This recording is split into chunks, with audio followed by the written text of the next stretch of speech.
Timestamps are included in the description below in case you want to skip ahead or come back to certain sections to revisit later.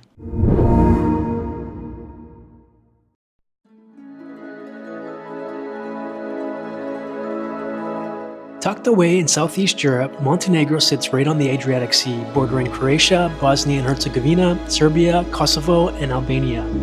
Despite its small size, it boasts an incredible geographical diversity, from rugged coastline to towering alpine peaks. In terms of population, Montenegro is home to just over 600,000 people, making it one of Europe's smallest nations. It's primarily Orthodox Christian, with significant Muslim and Catholic populations contributing to a rich mosaic of traditions. Montenegro's history is a story of resilience and independence shaped by two great powers, the Ottoman Empire and the Republic of Venice. For centuries, its mountainous terrain allowed it to maintain a degree of autonomy, even while the Ottoman Empire controlled much of the surrounding Balkans. While the inland areas fiercely fought for autonomy against the Ottomans for centuries, the prosperous coastal towns, including Kotor and Budva, voluntarily placed themselves under Venetian rule from the 15th to the late 18th century. This centuries-long Venetian presence is why the coast, especially the Bay of Kotor, has that unmistakable Italian Renaissance character.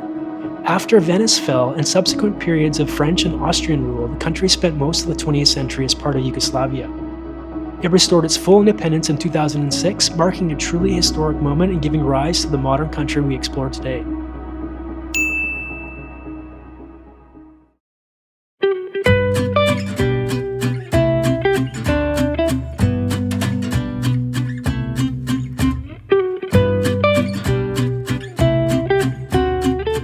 Our adventure begins in the vibrant heart of the Montenegrin coast, Budva, and for this trip I decided to make this enchanting town my home base. This was a good choice because it was easy to take day trips from Budva given its central location on the coast and good connections with the rest of the country.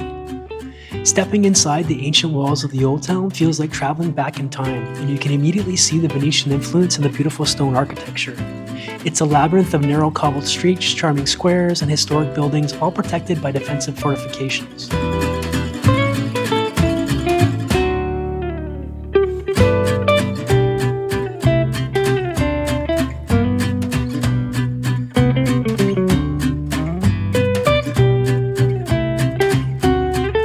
Be sure to take the short scenic walk north of the old town along a rugged coastal path to beautiful Mogren beach. It's a little beach oasis nestled beneath the rocky mountainside, not to be missed.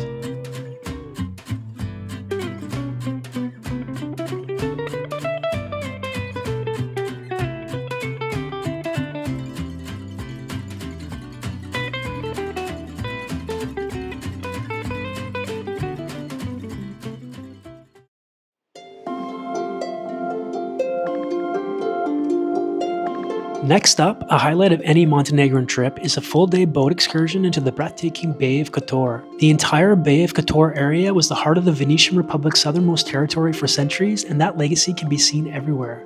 Our first stop took us to Herceg Novi, a sun-drenched town known for its fortresses, staircases, and beautiful architecture.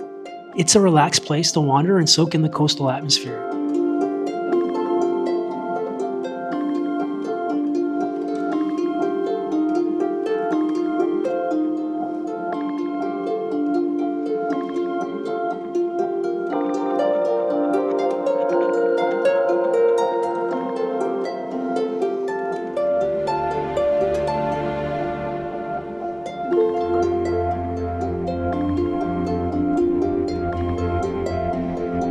We also visited the awe-inspiring Our Lady of the Rocks, a man-made island steeped in legend. Local fishermen started building it in the 15th century, dropping rocks and old ships after finding an icon of the Madonna and Child. Today, it's home to a beautiful church and a small museum.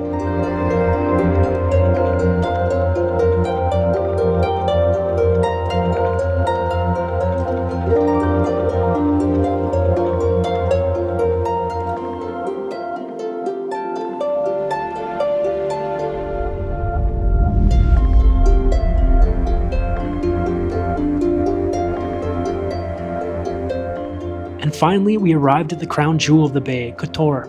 Nestled beneath towering mountains and protected by formidable walls, Kotor Old Town and surrounding region is a UNESCO World Heritage Site and an absolute must-see.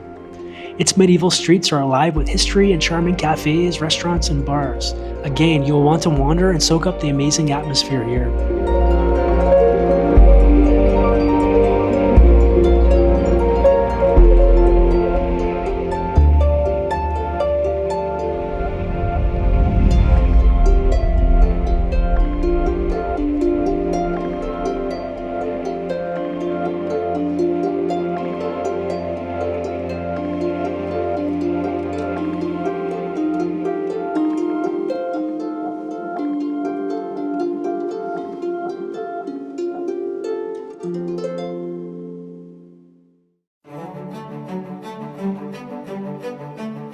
Leaving the coast behind, we ventured inland to Montenegro's rugged wild heart, Durmitor National Park. This UNESCO-listed park is a paradise for nature lovers, dominated by dramatic limestone peaks, glacial lakes, and Europe's deepest canyon. Our first stop was the iconic Đurđevića Tara Bridge, a marvel of engineering at 170 meters high, spanning the majestic Tara River Canyon, Europe's deepest canyon and the second deepest canyon in the world after the Grand Canyon.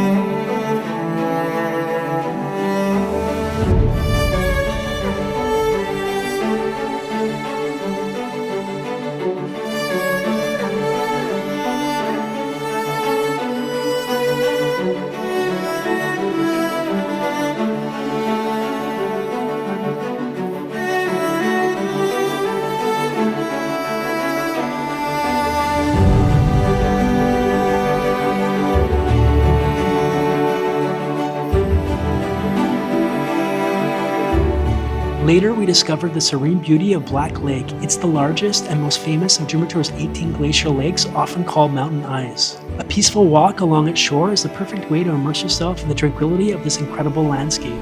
The air is crisp, the water is crystal clear, and the views are simply sublime.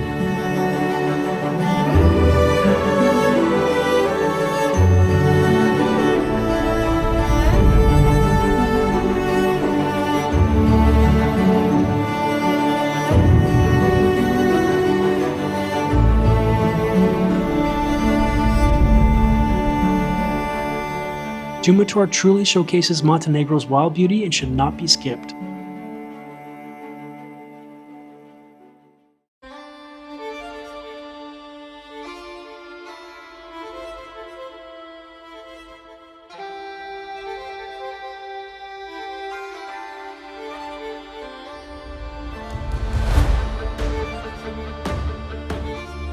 Easily accessible from Montenegro, a day trip to the magnificent city of Dubrovnik in the neighboring country of Croatia is an absolute must if you're exploring this part of the world.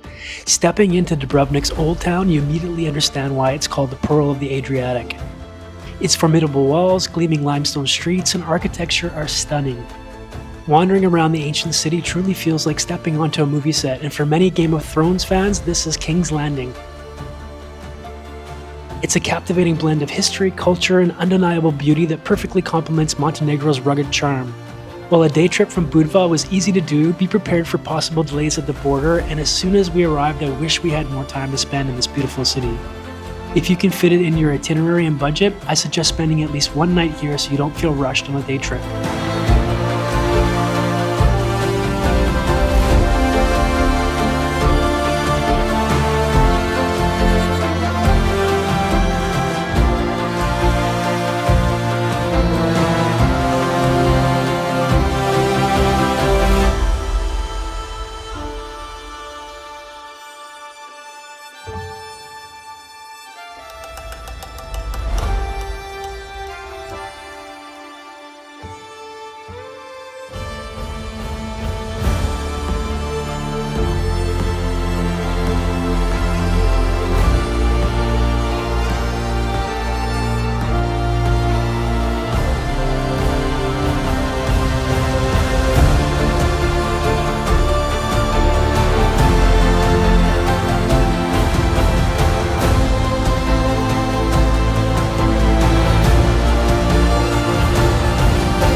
From the sun-drenched beaches and historic towns of its Adriatic coast to the dramatic peaks and deep canyons of its interior, Montenegro truly offers something for every kind of traveler. It's a country that's still somewhat off the main tourist radar, offering incredibly diverse landscapes as well as easy access to the neighboring country of Croatia. Whether you're seeking adventure, relaxation, or a deep dive into history, Montenegro delivers. I hope this video has inspired you to explore the wild beauty of Montenegro for yourself. Thanks for watching Wander Yonder, and stay tuned for the next travel video coming to you very soon.